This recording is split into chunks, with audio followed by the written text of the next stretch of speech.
everyone, I have Jessie here from Birch Animal Wellness, and we all know the benefits of integrative health care, and one of which way that can happen is through acupressure.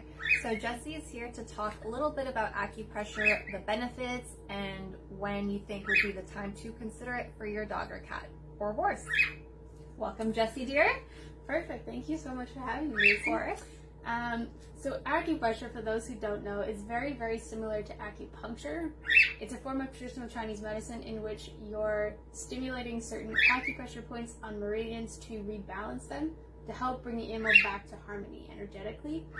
And I find it's especially beneficial if the pet has a behavioral difficulty, because oftentimes they're holding that energy internally, and energetically it helps them kind of release the tension, and then their body goes back to normal. Oftentimes they'll hold it so long that it develops into physical issues, which I find most often I'm treating things like arthritis or anxiety, separation anxiety especially. That's a really, really big one. It also helps with digestion. I use it on my dog quite often, in addition to the probiotics and everything here. When would you use it? Especially during seasonal changes, because the energetics, for example, of spring to summer, with the temperature changes, the way the earth and the soil changes and the temperatures, having one every time the season changes is really beneficial. I know that in traditional Chinese medicine there's actually 5 seasons, not 4. So there's spring, summer, late summer, fall, and winter, which each one is associated with one of the 5 elements, which is a very complicated topic.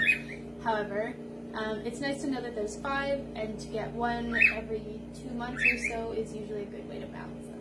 And another thing in regards to energy, for those who don't know, everything has energy, even our emotions. And sometimes when we as a pet guardian are super stressed out, or say we just had an argument with a loved one, that emotion emits energy. And when we sweat, the dog or cat manifests that energy and becomes it. So can you talk a little bit about that? Yes, I can. So each one of the 5 elements is actually associated with an emotion. So it's interesting that you say that. So for example, for dogs that are perpetually nervous, typically they present with digestive disorders because there is so much tension in their stomach. So usually you would work on stomach and spleen points for dogs with nervousness. For dogs that are afraid of things, so new situations, thunderstorms, things like that, those points are associated with the kidney and the bladder. So quite often when they're afraid, they'll have an accident on the floor, and that's associated with the kidney and the bladder.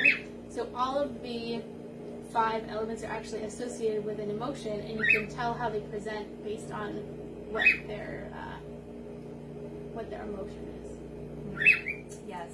And also, when we already have the terminally ill, sick dog and cat, how important is it to not worry around them, or to not manifest that negative energy? And we might be doing it without even knowing it. So when a dog or cat is already very terminally ill, can acupressure help at that point and stage in the dog and cat's or horse's life?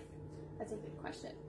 Typically, the majority of my pets that I work with are actually seniors, and at that point it's typically they're presenting with, digestive issues, urinary issues, pain management, joint pain, everything like that. So at that point we're looking more at quality of life care. So the acupressure points you would choose for that, for example, if the dog had arthritis, there's a master point for the hind end that helps with the whole thing. There is one for tendons and ligaments. There's one for bone.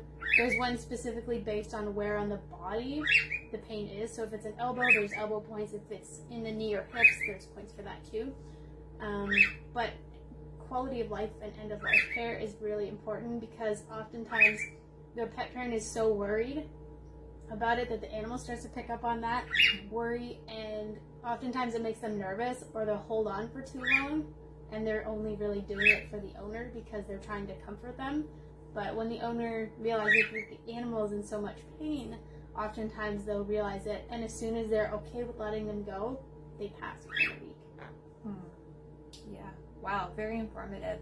Thank you so much, Jessie McCowan, for coming in and informing our viewers today. Thanks, guys.